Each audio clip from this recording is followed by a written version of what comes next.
Okay. Welcome, everyone. It's lovely to see you all. How's everybody doing? Good.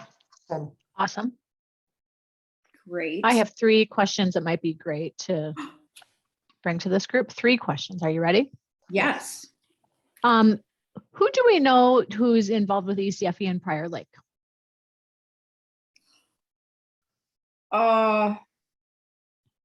Anybody who participates consistently? Is this Trisha- group?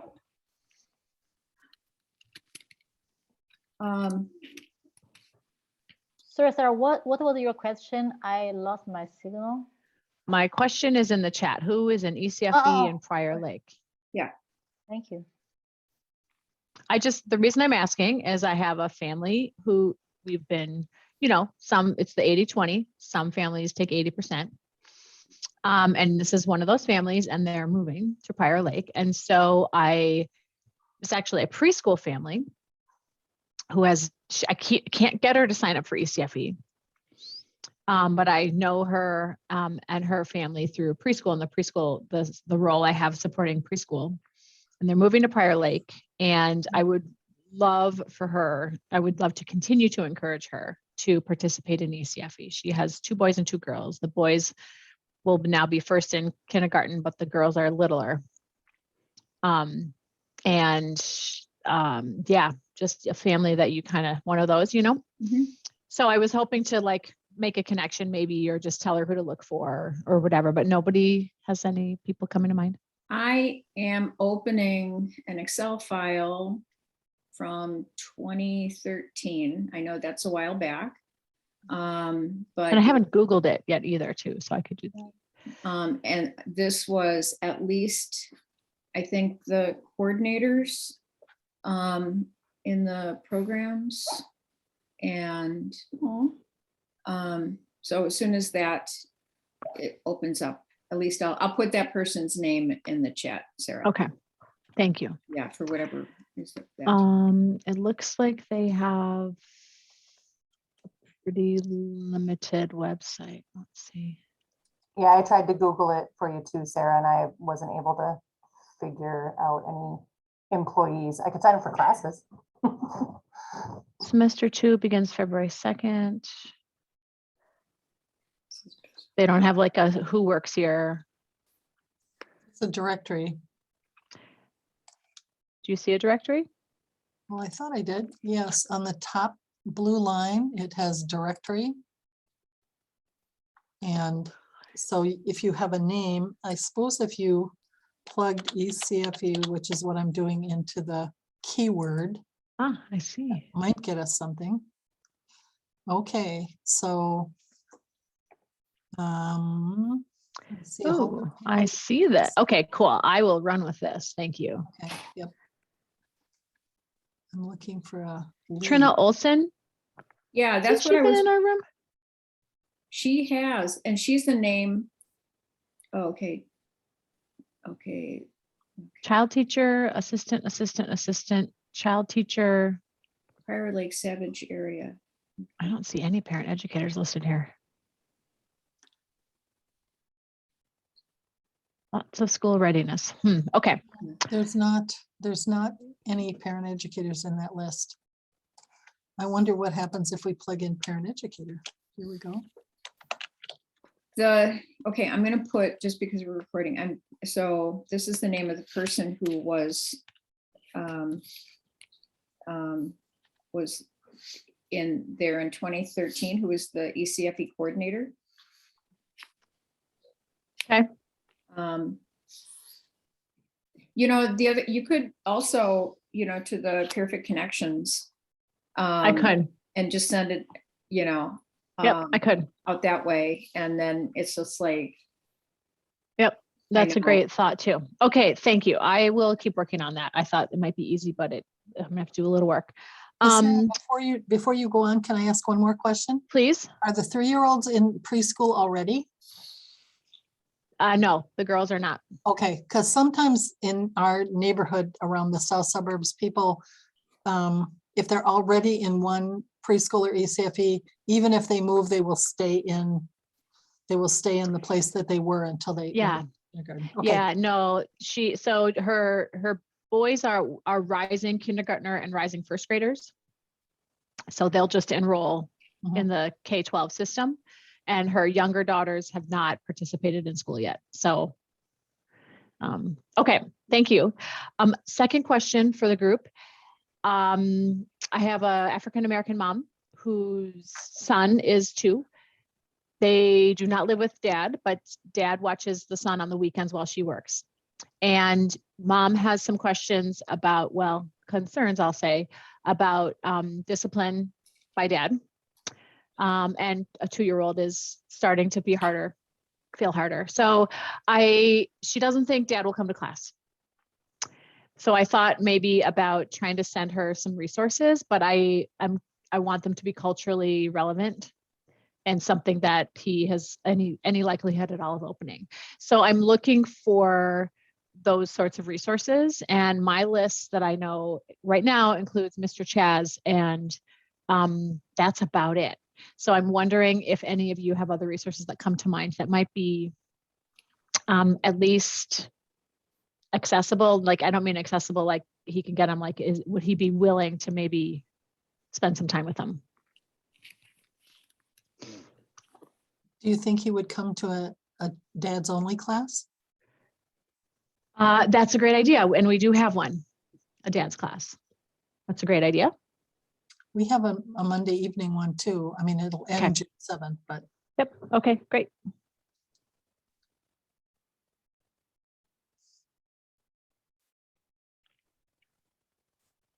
Parent ed is pretty white.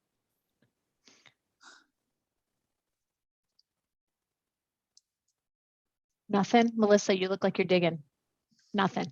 She's digging. She's got nothing. Okay. I'm digging, Last but I question. haven't found anything yet. Yeah, If I find that's okay. something, I'll send it to you, Sarah. Sorry. If I find something, I'll send it to you. Okay, I'm and I digging can- through some stuff, thank but you. I'm trying to see if it really fits. I can also put this in the Facebook group. Okay. Back to school weeks. Do you all know when your districts are starting up and when you have to report for duty in the fall? Do you know already? Yeah, Would you tell me? August 10th is our first day back for pre-classes. And then our actual classes start August 17th. But we are waiting to start up our ECFE classes until September 6th. Your But workshop week is August 10th. August 10th. Mhm. We I'm really start sorry about regular that. district classes on August 17th. So, but we are pushing out the ECFE things that are not connected to school readiness or VPK or anything like Mhm. that. We're pushing those start dates out until September 6th. So, but we get out now. We're done this next week. We're done on the 24th is our last day of class. Okay, so you're done earlier. So So, we're okay, we're an early start and a late or an early out district. okay, Rebecca, your Maplewood is August 23rd, workshop week. Thank you. Today is your last official day. That's exciting.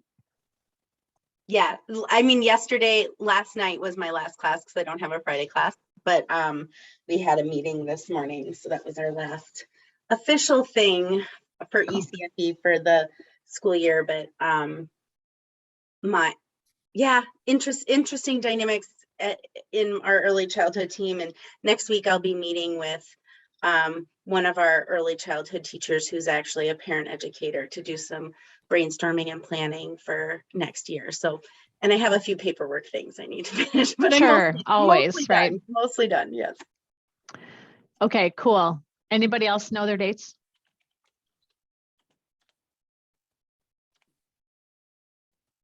We don't have a huge group here. Thanks, Megan, so much. This is all research I can also do offline, back to school days. I'm just trying to schedule something. Thanks, Megan. I love challenging behavior too. Under the implementation tab is family engagement. Okay. I use this one a lot. I don't know. I feel like it's culturally specific for some things. It's a lot of the handouts or flyers or that Mhm, They mhm, come in multiple languages. mhm, mhm. I also like there's a lot of social stories on there. Yeah, I don't know if he would do well with a social story if it was like something he could read to his child yeah, and maybe. take those in as well. I'm not sure. I feel like that's just a go-to website I like. Yep, to- I like it too. Yeah. Thank you. And then my week going back we start the 29th, I think too. Somebody wrote that. That's your workshop week, August 29th. Yep. Remind me what district you are? We're Roseville. Roseville. Or I'm Such a range. Okay, cool. Thank you. That's the day we And start. do you know yet, Sarah, about when you're going back? Our workshop week starts Wednesday, the 25th, Okay, and wraps into the next week. And then first days of school are staggered depending on the program. I can't remember when ECFEs is after Labor Day. So, Mary Kay, what did you say? I'm sorry. I was gonna say, 191 starts workshops on the 29th, and I put it in the chat. Our first day of school is September 6th, and our first Thank day you. is September 12th. Thank you. Okay. I had another thought back to one of your last questions. Sorry. Yes. No. The National Fatherhood Initiative might have some more culturally appropriate stuff specifically for dads, because they'd already be specifically for dads, and so Mhm. Cool. That's Yep. a great one too. Thanks, you guys. 3 great resources. That's all. I have nothing else. I'm going to finish my salad.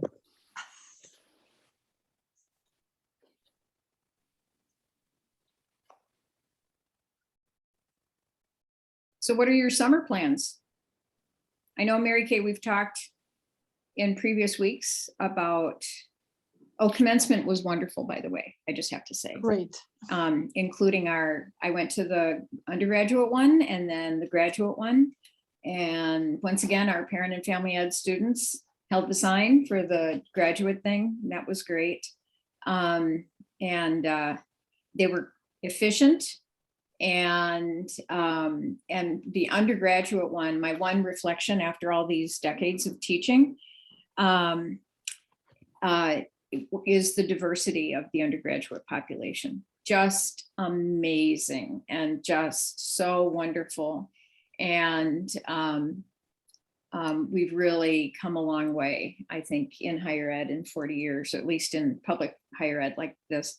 And our new dean is a longtime faculty member, and Michael is Latino, and I just wish he had done the entire ceremony in Spanish. I think that would have been great.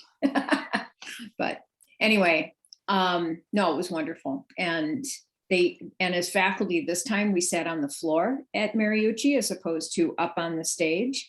So the positive thing with that is then when students came off the stage, there was a backdrop and they could get their picture taken with their diploma, and then we could stand like next to the backdrop.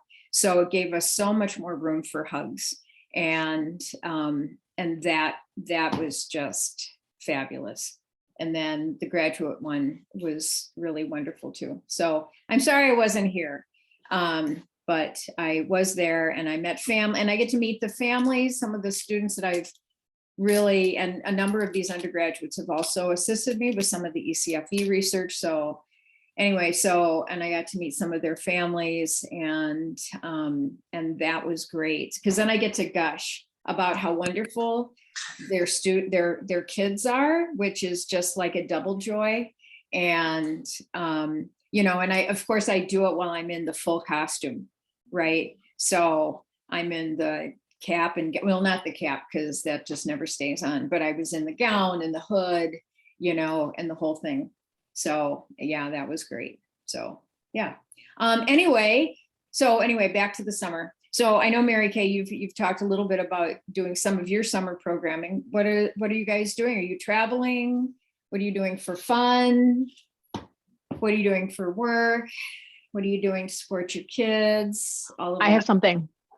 Oh. It's not about summer. Can I say something about the Madison graduation that I went to last weekend? Oh, UW yes. Madison, for my nephew, who is also our godson. Such a joy. So it's been a long time since I've been graduated, probably since my own master's graduation.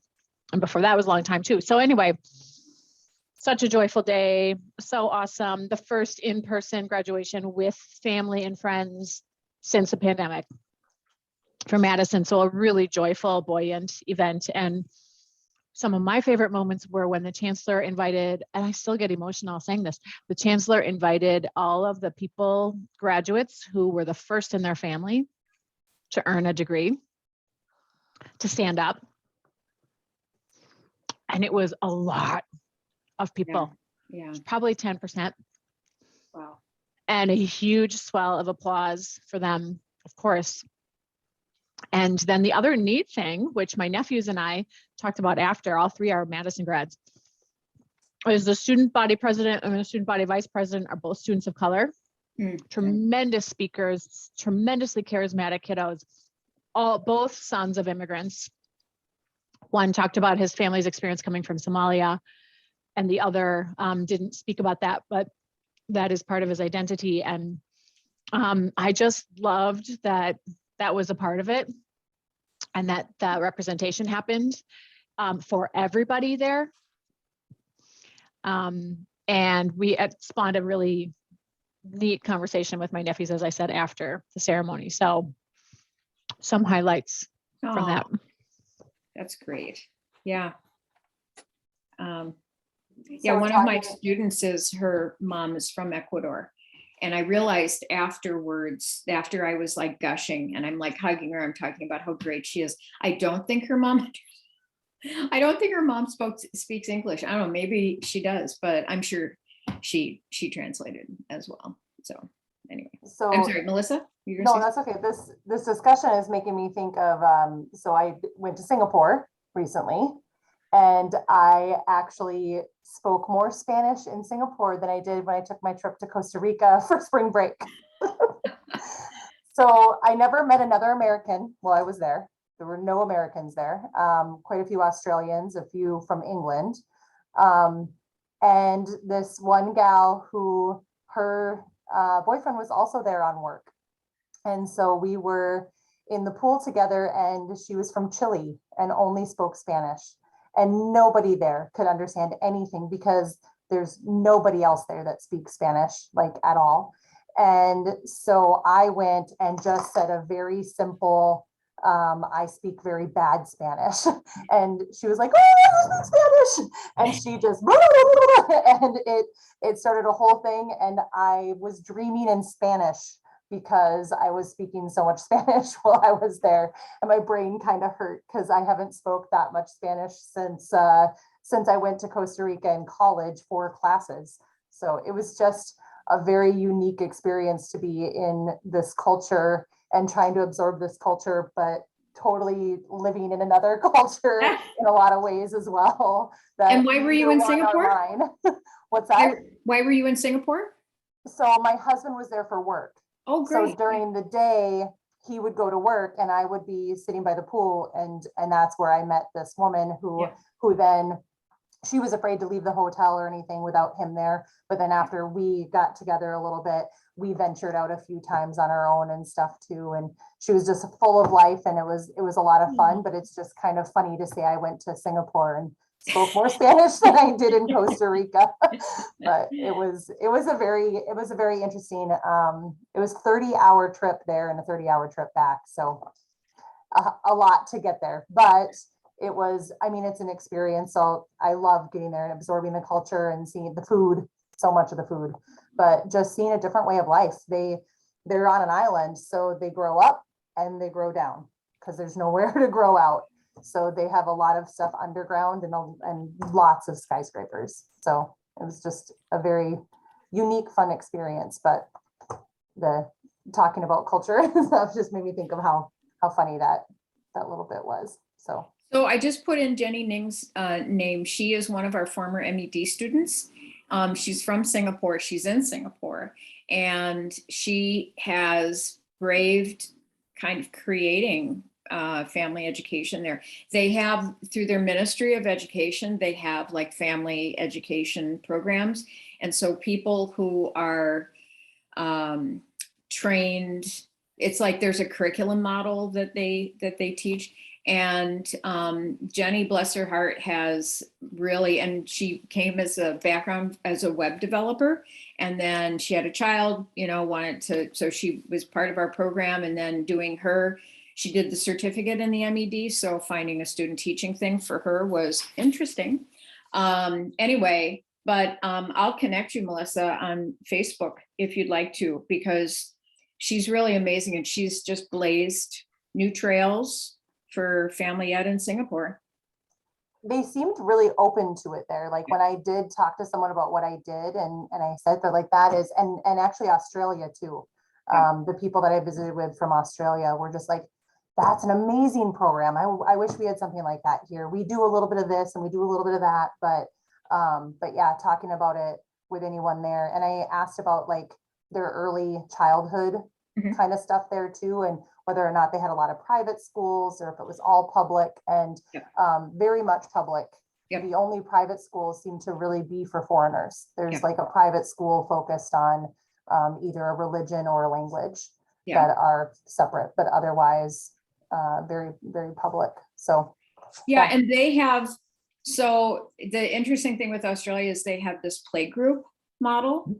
And that is also, it's very, I've done some sort of analysis about playgroup and ECFE and how similar they are and how different they are. And it's also like, if there's a group that wants to start a playgroup, you can get like $1,000 from the Australian government. And Mhm. then that basically, so that mom who is like the coordinator and finds a place and a time and the food and stuff like that. So that's where usually that $1,000 goes. But it has also been in Australia for almost the exact amount of time ECFE has. The Oh. research on the playgroup model is very, very, I have a wonderful paper from a think tank in Australia about, it's called Relationships Matter. And it's about the relationships that parents form when they're in these playgroups, and then what those relationships mean to parents going back to work and sort of gaining that sense of themselves and their self-esteem from that support that they receive from other parents, and sort of saying to the Australian government, these connections matter to adults, right? To enable the workforce. So this isn't just like a nice place for parents to get together and have coffee with their kids, right? Anyway, so there's really good research with it. And then through the years, they've also developed more sort of a specialized, but more of a supported. So our ECFE is more, I would say, formalized than their playgroup model, and sort of is situated between their playgroup model, and then they have like these programs for high-risk families, and where they have a whole, they have more supports, more community stuff, more home visitation, and that sort of thing. And so my guess is that through the years, the playgroup model was sort of met with some pushback that it wasn't, but how much good was it really doing when you have these high risk families, or, whatever. And there's all this tension with Indigenous families in Australia, with the Aboriginal families. Anyway, so then I think through the government funding, they developed sort of this more rigorous evidence-based program that spins off from the playgroup model, as well as some others that have been, the Triple P parenting program is out of there. Anyway, so yeah, I mean, it's sort of, Australia has been in my professional heart for a long time, because they sort of get those social connections. And in my own search to find other people who really value those social connections between parents through sort of an educational setting, honestly, the playgroup model in Australia is about it. In the UK, there's some models like that, but yeah, so I'm sure that you had those, and I've had great conversations with people in the formal early childhood field in Australia as well. So yeah. You've got me thinking like backwards from it, where you're saying like that has kind of grown into them developing something a little bit more formal. Yeah. It's kind of got my brain thinking right now of like, maybe we could offer something a little more informal, where parents could gather their own friends, and we provide a space, and it's here, and we're here to support if you want us. But Yeah. otherwise, our playroom is open to rent out for free for your parenting group. If you want to have a play date with all your friends and you don't want to do it in your own house, maybe this space is a space you could come do it, and we can kind of be right here to help support you and provide you anything that you might need too. Yeah. I don't know. Yeah. Just random. I hate to be the cranky naysayer, but I'm going to guess your school district wouldn't allow that because of lack of supervision and insurance.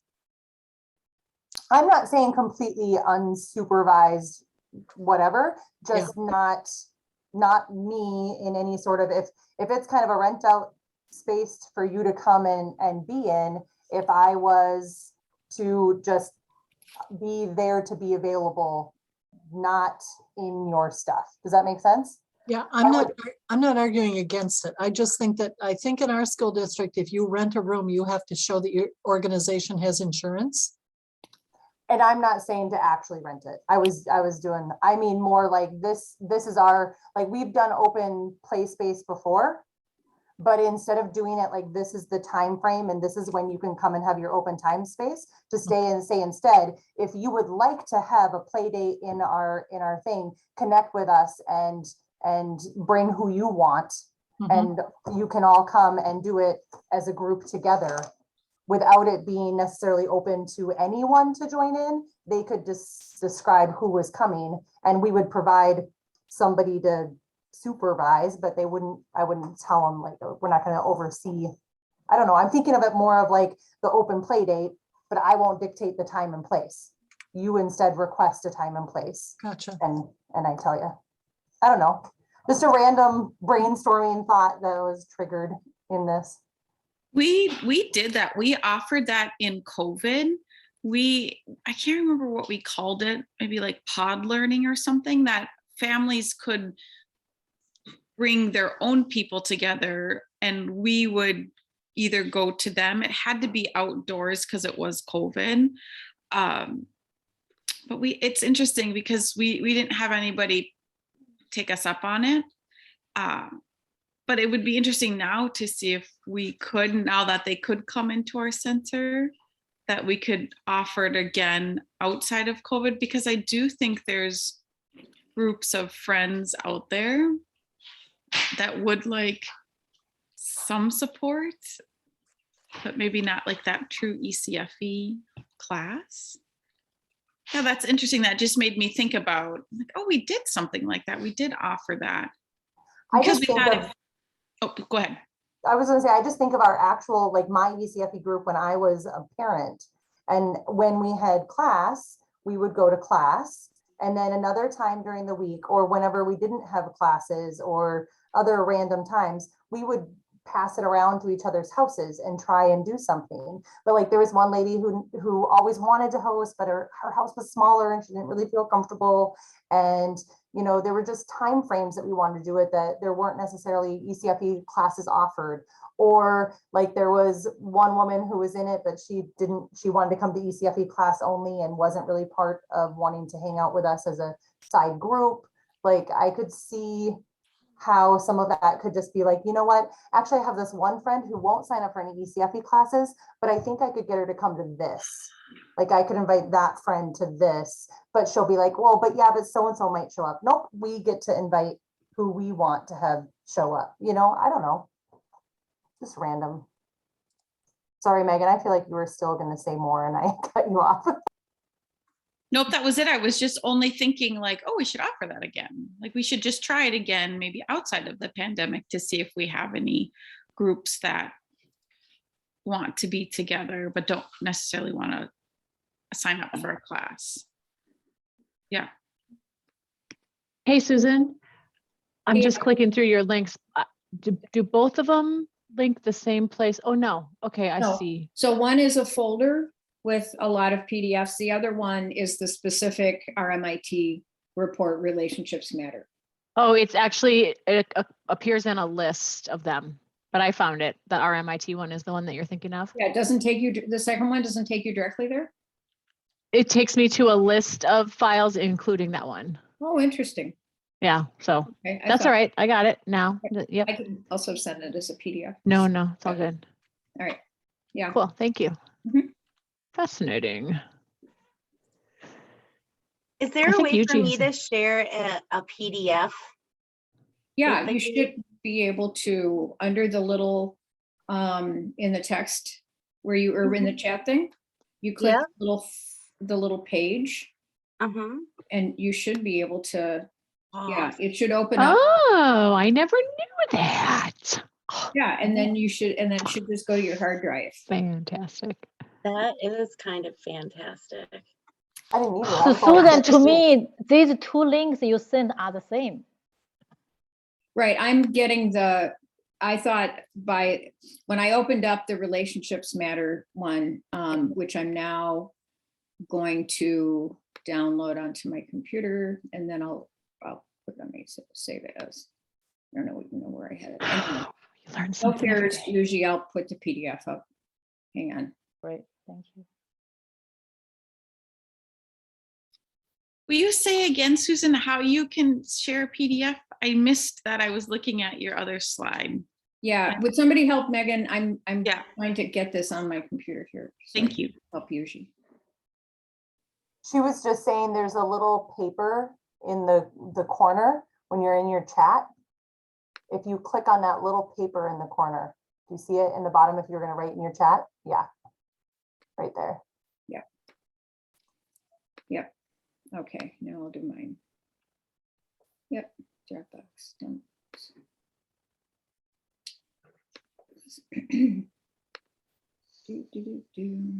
There it is. Okay, so this is it's almost 8 megabyte. There it is. Yep. Okay, so that's the PDF. So Megan, did you see that? So under the chat thing, yep, next to where the icon is for the little smiley face. Yeah. There you go. Okay, I just wanted to share because I was kind of inspired by this group to make a word cloud, and I took all of my parent evaluations from this week and actually a couple of my colleagues as well. And for our meeting this morning, that was all of early childhood. Often our ECFE is a teeny tiny piece of early childhood. I made a slide for the presentation and I was able to include this golden apple of what Yay. parents feel ECFE is to them. So That's awesome. Great. it was kind of cool. Oh, there it is.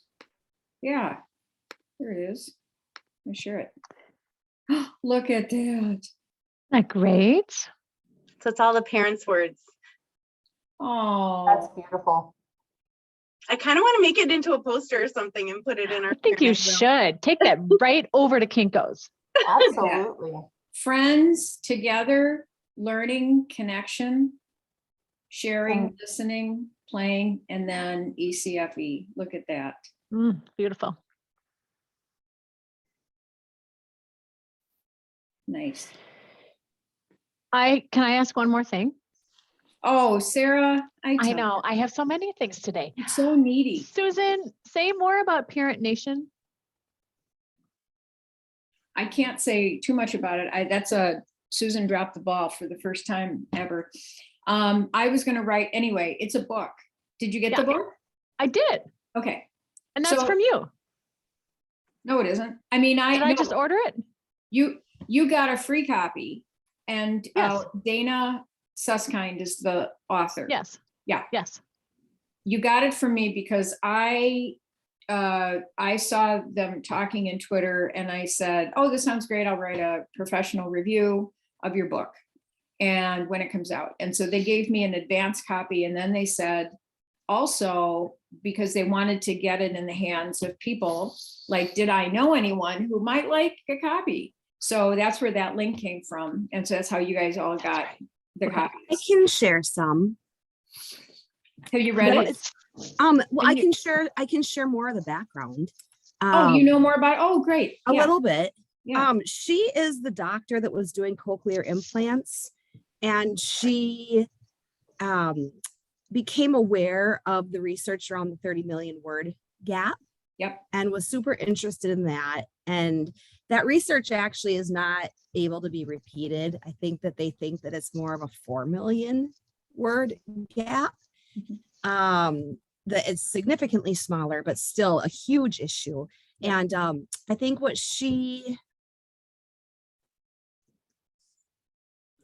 her next journey was to figure out what you could do about that word gap. And talking obviously was one of the big things. And she had these 3 T's, and I can't name them, but they were like talking and having to do with the way that we talk with our kids. And what she found was, she thought that like really spreading that information would help everyone to, like, you know, giving information, right, would help people to do that work, to talk with their kids and to change this gap. And what she found was, what we all, I think, agree with, is that there's so many barriers. There's a million reasons why we aren't able all to talk with our kids in the same ways.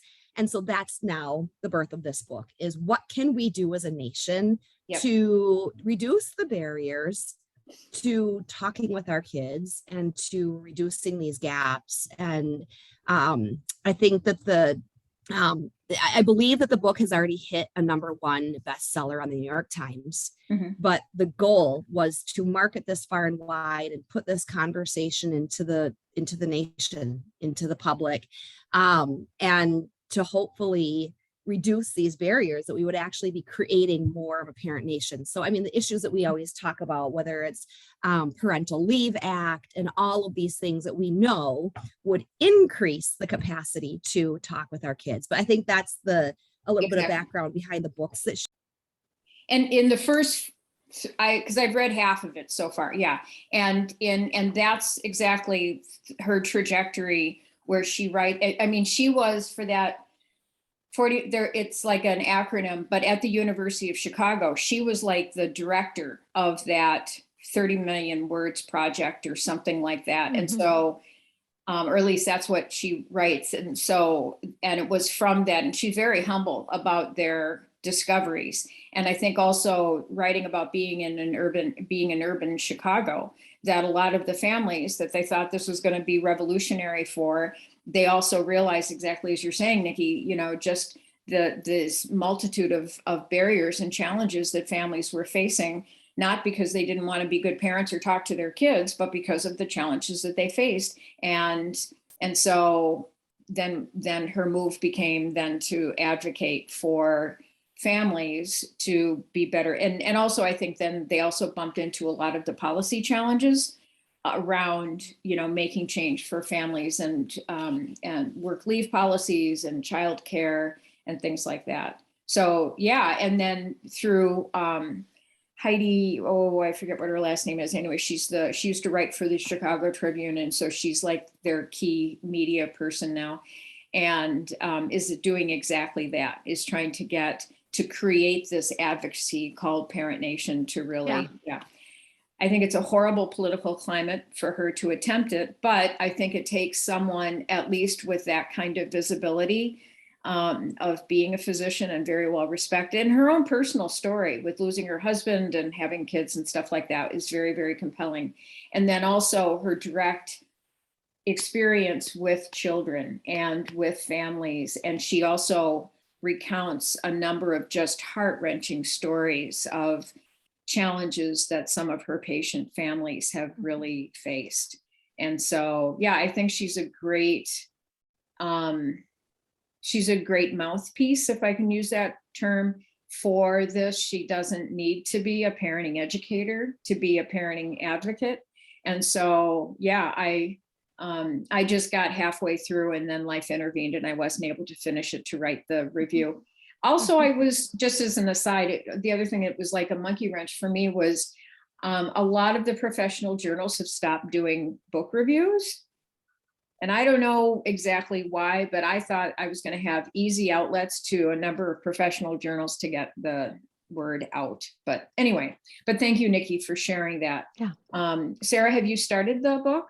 No, but it makes me, speaking of summer, it'll be on my summer reading pile, which is typically aspirational and not realistic. But I am wondering, so I can't make any promises, but I'm wondering what else people are planning to do for summer reading? Any books that feel important to spend time with? There is one book. Oh, Body Keeps the Score. Yeah. Okay. Sorry, Yuji. There's one book I'm starting now is The Power of Regret. Oh. Mhm. Power I of can, Regret. yeah, I can show to you. Yeah, go get it. I still have books that I need to read and haven't, like Explosive Child and, you know.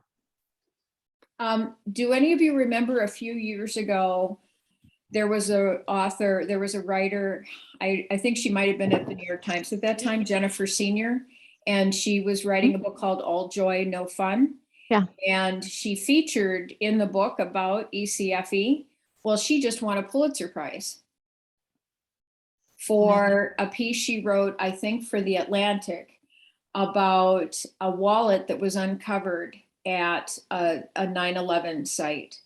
And this was like the entire contents of this person's identity who died at the site. And so she wrote this beautiful piece about and then talked to the guy's family and everything. I read that. Yeah. So when I saw that, it was just like, and when you look at her Twitter thing, it's just like she has like mom, this, and then she has, author of All Joy, No Fun.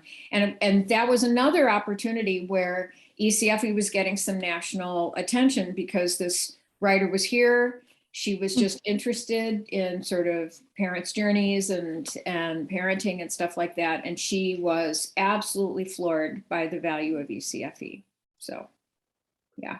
Yeah, Susan, I really wonder because I have been doing research, literature review, and mentioned like Australia, right? Australia, the government is really supportive to parent education, and many other countries in European. But I have not found any program like a year-round, ongoing program like ECFE yet.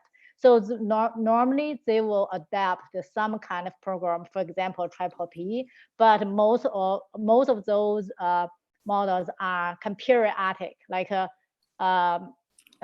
longest maybe 24 sessions, 24 weekly sessions. That is a really long one. Normally will be 12 sessions, 10 sessions, even 8 sessions. So I wonder if there is any other places they have ECFE model in the world.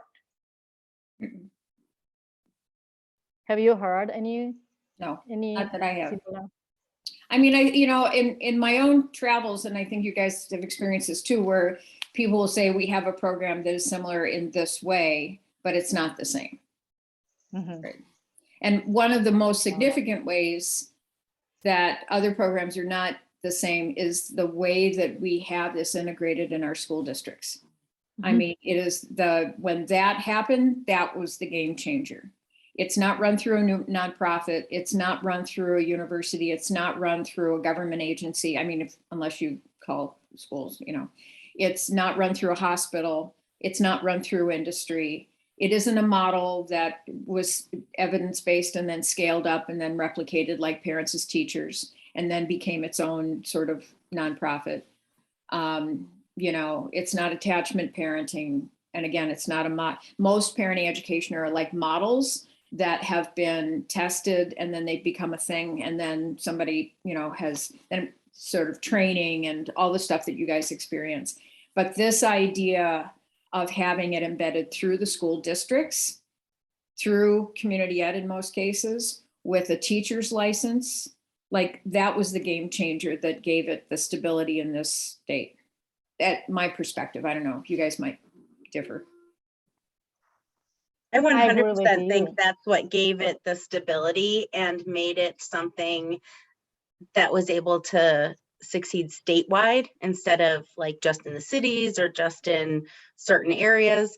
But I feel like the piece that really makes it magical that other programs don't have is the accessibility to anyone, that this is not a targeted population, that there's no low income, there's no high risk, there's no, it's the whole basis of everyone can become a better parent if they're supported and have education. Like that it's not just people who we think are struggling, it's everyone. Like to me, that is part of what makes ECFE special.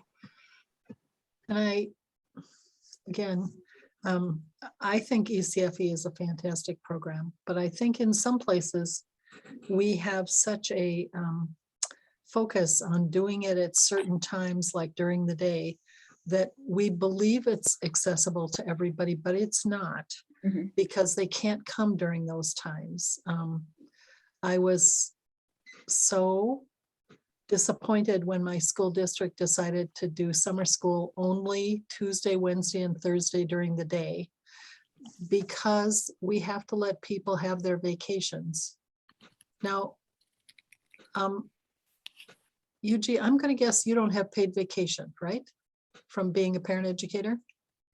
Oh, I'm not employed. I'm like doing that. That's what by my- that's why I picked on you, because you're not. I don't have paid vacation either from my school job. Oh, I'm very lucky that my other field offers a lot of paid vacation, but the whole sense of that, that this is what everyone has and can use in the summer. Summer might be the best time to be reaching some people. And I just was, and I understand that teachers may not want to work in the summer. I get that. But I would think you would then schedule what you're doing around the people who do want to work, yeah. Anyway. Mary, I really, I kind of, I feel like that is one thing I'm kind of thinking recently, right? So because I'm a member of NPEN, we are talking about parent educator competency. There is a document, I think this is a landmark document about parent educator competency, created by actually Dr. Betty Cook and Glenn. So we are kind of marketing that. And also I feel like, so to advocate parent education, I think we need to work with two legs. One is a competency and another is compensation. So how can we create this, because without compensation, there's no substantiality, right? So we cannot continue this field. We cannot develop into a real career. So I really get, when you talk about, vacations, all the pay, I feel that is very important. When we advocate, we kind of like, I feel like right now the trend is we advocate for the parents, we advocate for the families. The thing is, so how about the educators, right? So if we don't have competent and well-treated educators, we won't be able to continue to help people to support these families. So thank you very much for bringing this up. Yeah, I think That about brings some up- models that just, oh, I'm sorry, Nikki. Did I interrupt you? Like MELD, that I thought were great, wonderful opportunities, but that died somewhere along the way because there wasn't enough support for them. Mhm. There wasn't enough financing for them. I think we need a Warren Buffett or someone who will endow for many, many years in some places. Was gonna bring up, and maybe this is a political statement, I don't know, but in most districts, ECFE is a small part. And earlier, we already heard someone commenting that ECFE is a small, I think Becca, you were saying like a small part of early childhood. And my question for PEs is always, is there a union representative for ECFE, or is the early childhood union representative very well versed in ECFE? Because I think without that, I see that many districts, there's a kind of a disparity even in Minnesota in our districts. The parent and family educators are hourly, and some, mine included, we're on the master teacher contract, and I'm a 1.0 FTE. And so I continue to think, now that we have so many districts that ECFE is part of the master teacher contract, the districts who they're not yet, they have precedent, and they can use this in their negotiations, and they can bring this to their unions, and they can use all of these contracts to make sure that the educators are paid the same as the other teachers in the district. And I think that ultimately, when all of the PEs in the state are also paid the same, and they're all on the master teacher contract, that does a lot for our community and for our families. I think that ensures a lot of security for folks. I agree, Nikki, that's really well said. We are still a little small snippet underneath in the master contract and an hourly paid and not guaranteed to have it the next year, and we don't get the same aspect of it. But when I've tried to ask union to help with different things, they're like, I'm really confused. I don't understand what you do. I don't understand why. Well, you know, it doesn't play out the same way. So I've been aiming on this side of things just to make it a more substantial role, that it has more consistency and keep that consistency, where previously it was the parent educator, I want to teach one class this year. I'm going to teach 2 classes. I'm going to have, so just trying to get that consistency in there first to make it make more sense so people can understand a little bit better too, I think is where I needed to start in our district anyway. Speaking of advocacy, there were a couple of things going last week in terms of advocacy. Does anybody have any update on whether votes have been made or progress?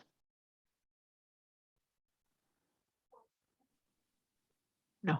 Okay. It's possible that nothing should have happened yet. Like, we're still in the gathering information phase, but I hope everybody sent their letters if they had letters to write. Yeah, I'd hope that if something came through, we'd hear through Menafee. Yeah. Okay. Any other suggested books for summer reading? No. Did you see the book I showed to you, Sarah? Yes, I did. I think Thanks, the Yuji. author Daniel Pink, he was the author of Drive. I used Yes. his philosophy for parent education. Sure, in my you bet. curriculum. Yeah, thank you. You're welcome. Daniel Pink is And awesome. maybe, yeah, I like him. And so the power. So what happened to you? Is it written by Brené Brown? It's Who is written the by author Dr. It's written by Dr. Perry and Oprah Winfrey. Like, it's like a Oh, thank you. conversation back and forth between them.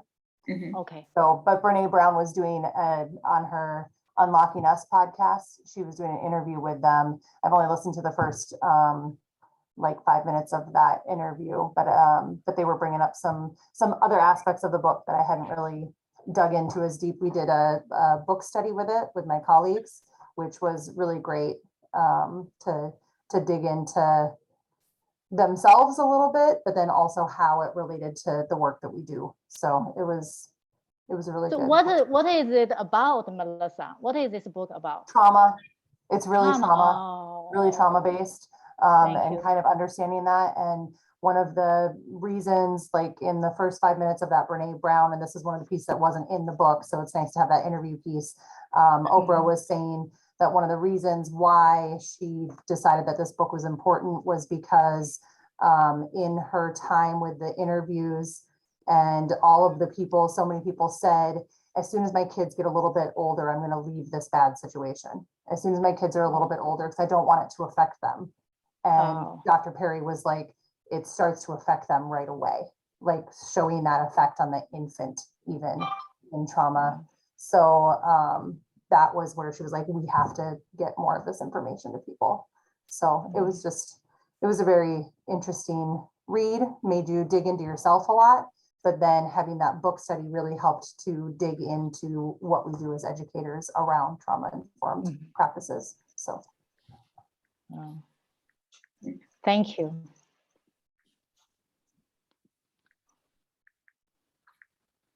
I'm finishing listening to Mindfulness and the Brain, which Mhm. was I don't know. I mean, I'm trying to. I don't know what year they did it. It wasn't recent, and I think maybe 2016 or something. Anyway, but it's just always so wonderful to hear Dan Siegel talk, and I want to listen to it again before it goes back to the library. Because I learn more about brain development every time I listen to, him speak. When I've taught it in classes, I kind of, just sort of like, and you don't really need to know the detail on this, but here's the big picture, So, but his interpersonal neuroscience has been really interesting. And I think the direction for my own work as I go forward away from academia is continued around this idea of social learning. And so it's not a book, but the thing that I'm currently reading is et al. 2022. I'm putting it in there. The Interpersonal Neuroscience of Social Learning, and it's a PDF. It's a journal article, but it's taking all of Dan Siegel's interpersonal neuroscience and but putting it into how when people do interact together, how the neurons and all of that, how that really informs learning. And so I'm hoping to use it as a bit more of a scientific basis for how it is, like the value of bringing, parents or any real group of learners, together in a group. But doing Susan, is it a book or a paper? No, it's a journal article. A journal article, okay. Yeah, I think actually it might even be a chapter.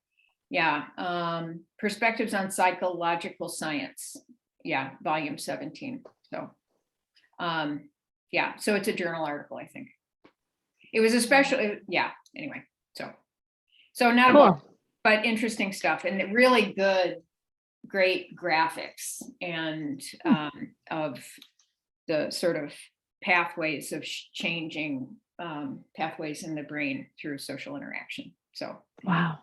Yeah, it's very cool. But again, this isn't just people getting together in groups. It's the value of a skilled facilitator that creates that climate that people want to come to, right?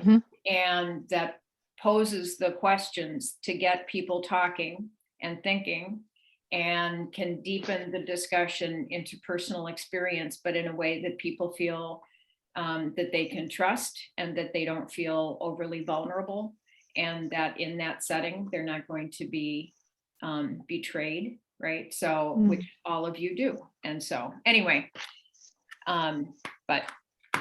So. Fascinating. Speaking of Brene Brown, and I know we're past time, but that makes me think of Priya Parker and her interviews. Has anybody listened to, I think it's Priya Parker, about the art of gathering? Oh. And it's that's a great look up, great podcast look up, at least with Brene Brown. I think it's Priya Parker.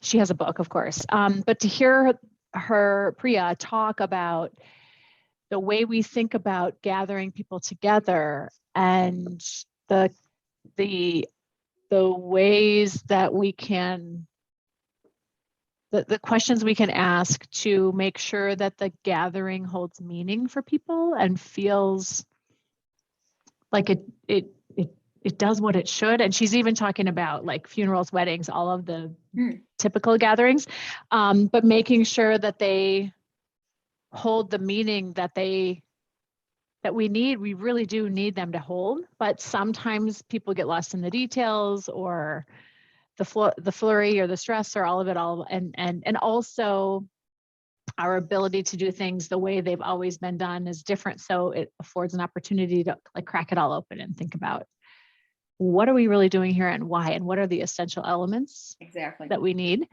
in the service of what. Yep. So I think it's fascinating thinking. Yep. Awesome. Yeah, thanks for asking that question, Sarah. We have a lot of great idea. Sarah, you asked us for your summer reading, or for summer reading ideas. Did you have any on your list already? Well, again, I have like so many books already that I feel like I should have read that I haven't. And so I thought I was just looking at my bookshelf while some of you were talking and thinking like, maybe I'll just, again, pull the aspirational pile and then Yeah. select 3, Right. try to just do those 3 luck. and see what else happens. But you know, when you're at the cabin, Yeah. uh, I always so plan on reading next to the pool when I go on my vacation, and I end up opening it, and then my cousin sits down next to me and I shut it. Yeah. Or you fall asleep. I fall asleep. I typically talk. I have someone Yeah. sits down Oh, next okay. to me and I'm just, See. I talk to them the Yep, whole time yep, instead. And yep. instead I do the social learning. That's right. That's Yeah. right. But Becca, you chatted about a book group. I would love to do a book group or just keep talking about what we're reading informally on Fridays all summer. That would be awesome. Yeah. That would So. really help me with my ADHD with like, I love to read, but staying on track with something is sometimes kind of hard. And I love talking, obviously. So like, if there's other people to talk about what I'm learning, it's much more meaningful for me. Yeah. Well, that's a great idea. I mean, you know, we've got one more meeting in May, and you know, I think just putting it out there that the meetings through the summer, you know, would be, you know, like the book would be chosen. And I mean, I think people always come because there may be people who are actively teaching or they're planning, you know, my experience in the summertime is there's also, you know, coordinators and whatnot that are also thinking about the fall or, you know, things like that. So I think if there's just that space, if folks want to ask questions or, you know, that kind of thing. But yeah, I think that's a nice structure. And there, who knows too, there may be people that are, you know, like I've heard sometimes from students that they're a little intimidated because like, what would I have to offer or whatever, right? And it's just like, you have to offer anything. We're just talking about a book, right? So there may be some people that are really jazzed by that too. So it could also be a very like loose book study in that, sure, you know, that we just use that, just like we each throughout the school year kind of use our own teaching experiences and what's going on in our classrooms to spark discussion. We could just use the book to spark discussion where people could easily join in who hadn't read it. yeah, totally. Yeah, great. I would love that. Who wants to pick the book? I was just going to say, anyone who's ever been part of a book club and didn't read that chapter know how to just jump into the conversation, Becca, and not have read it. Maybe we're so past time. Maybe we should talk about it next time a little bit more. Sounds Sounds perfect. good. Give you a week to Sounds pick good. those books. It's a good Bye, week. guys. everyone. Bye, guys. Have a great week. Thank you. Thank Yeah. you. Bye. Bye.